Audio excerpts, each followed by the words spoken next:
Tingnan mo si Rowena. Mukhang malungkot, wala yatang kadate. Oo nga eh. Tsaka walang magkakagusto sa tulad niya. Hindi naman siya kagandahan. Tara, lapitan natin, tapos asarin natin. Tara, dali. Nice. Happy Valentine's self. Oy, Rowena. Parang ang lungkot mo. Saan ka punta? Dyan lang sa may faculty. May kukunin lang ako. May inutos kasi sa akin si teacher. Oy, by the way, look oh, may 3 akong flowers. Eh di congrats. Ako rin 3. Ang ganda oh. Ang cute ng flowers mo. Pampatay? Hindi ako na-inform. Kala ko araw ng puso. Pero still, congrats. Saka yung flowers ko, may teddy bear na maliliit sa loob. Bigay kasi ito ng 3 may gusto sa akin. Para kang ketchup. Yung papa. Bakit? Papansin ka eh. Ito naman, masyadong mainit ang ulo. Baka naiinggit ka lang. Wala ba sa'yo nagbigay ng flowers? Wala. Wala? Wala kang pake. Tsaka tantanan niyo akong dalawa. Lalo ka na. Mag-conditioner ka nga. Pangit ang buhok mo. Todo date ang mga estudyante. Ay, taray may pa-surprise pa. Okay. Kala mo naman yung mga magtatagal. Miss? Ano? Oh. Sa akin to? Hala kuya, nakakahiya. Uy, nakakahiya. Pero, hindi naman kita kilala. Ba't ka nagbibigay ng ganito? Pwede bang manligaw? Oo naman, walang problema. Gusto mo tayo na eh. I mean, pwede bang paabot dun sa babaeng yun, yung flowers na yan? Yun? Oo eh. Gusto ko kasi siya. Crush ko siya. So, itong flowers, hindi sa akin. Para sa kanya. Oo, tama. Bad trip ka pala eh. Wala ka bang kamay? Wala ka bang paa? Istorboy mo pa ako? Pinagtitripan mo ba ako? Ikaw magbigay niyan? Mowa! Kuya, dadaan po ba ito ng Baklaran? Ay, oo naman. Dadaan to sa Baklaran, Noy. Makanoy naman si kuya. Babae po ako. Ay, sorry. Babae ka pala? Tsaka, ba't parang ang lungkot mo? Kasi naman kuya, wala man lang nagbigay sa akin kahit isa ng flowers. Wala na ba talaga magkakagusto sa akin? Sus, yun lang pala. Hindi porket araw ng mga puso, kailangan may kapartner ka na. Hanggat andyan ang mga magulang mo, nagsusupport sa'yo, pinapahalagaan ka, minamahal ka. Kasama yan sa meaning ng araw ng mga puso. Ganun po ba? Kuya, may asawa ka na po ba? Uy! Wala pa. Tsaka, hindi ako pumapatol sa bakla. Kuya, hindi nga po ako bakla. Babae nga po ako. Ay, oo nga pala, nakalimutan ko. Pero ba't kasi ganyan yung buhok mo? Kulay yellow, para kang member ng Powerpuff Girl. Nasa lahi namin to, kuya. Tsaka, grabe ka naman sa mga bakla. Feeling pogi ka. Ay, dyan ka nagkakamali. Itong kapugian ko. 10K ang halaga nito. 10K? Walang papatol sa'yo ng 10K, kuya. Baka nga pang ice tubig ka nga lang eh. Ate, magkano po sa isda nyo? 300, Neng. Anong ginagawa mo? Ate, hindi kasi ako marunong tumingin ng isda. Hindi ka marunong tumingin ng isda? Ano sa tingin mo? Tinda ko aso? I mean, ate, hindi ko alam kung paano tumingin ng fresh sa hindi. Fresh yan. Parang pinapalabas mong hindi fresh yung tinda ko ah. Nahuli yan ng 6 a.m., 45 minutes, and 20 seconds. Taray, kabisado. Hindi, te. Kasi inutusan kasi ako ng mama ko. Usually, hindi naman talaga ako namamalengke ng mga isda-isda na yan. Kaya hindi ko talaga alam. Kaya nga, pinapaliwanag ko sa'yo na fresh lahat ng paninda ko at bagong huli. Walang bulok dyan. Te, wala naman ako sinasabing bulok yung paninda mo. Bulok yung ngipin mo. Pero yung paninda mo hindi. Alis! Pasira ka ng araw! Ay, ito na. Aalis na. Isda kayo dyan! Murang-mura! Fresh na fresh! Ate, magkano po sa isda nyo?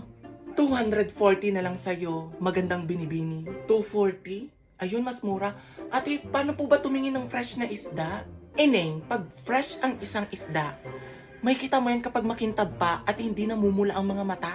Buti pa yung isda, hindi namumula ang mga mata. Pero yung nagtitinda, laging namumula yung mata, kakabomba.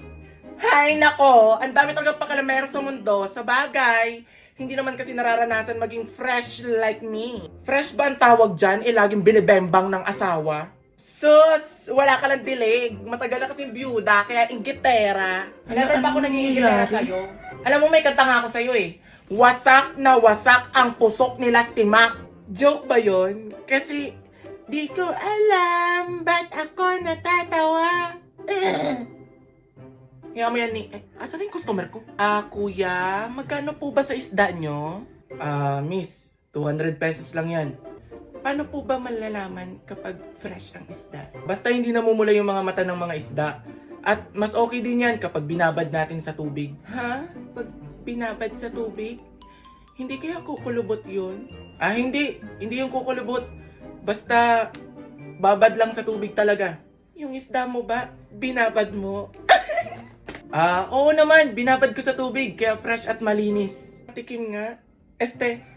Patingin nga. Ay, patingin. Hindi, I mean, 1 kilo. Pabili ako. Miss. Ito. Balik ka ha. Salamat ha. Oo, babalik ako. Wala bang pa-previous dyan? Kahit kurot lang. Sige ma'am, ingat. Wait, may isa pa akong tanong. Nangangagat ba yung isda mo? Oo naman, nangangagat to, lalo na kapag buhay. Sabihin mo din sa isda mo, nangangagat din ako. Nakakatuwa talaga to si mamo. Last question na talaga kuya. Yung isda mo ba, patay na? Ay opo, patay na po yan. Magaling din ako bumuhay. Gusto mo buhayin natin? Ano ba yan? Babe, sumagot ka na. Bili. Hello, babe? Oh, hello, babe. Napatawag ka. Hello, babe. Namamroblema kasi ako ngayon. Oh, bakit? Ano bang nangyari, babe?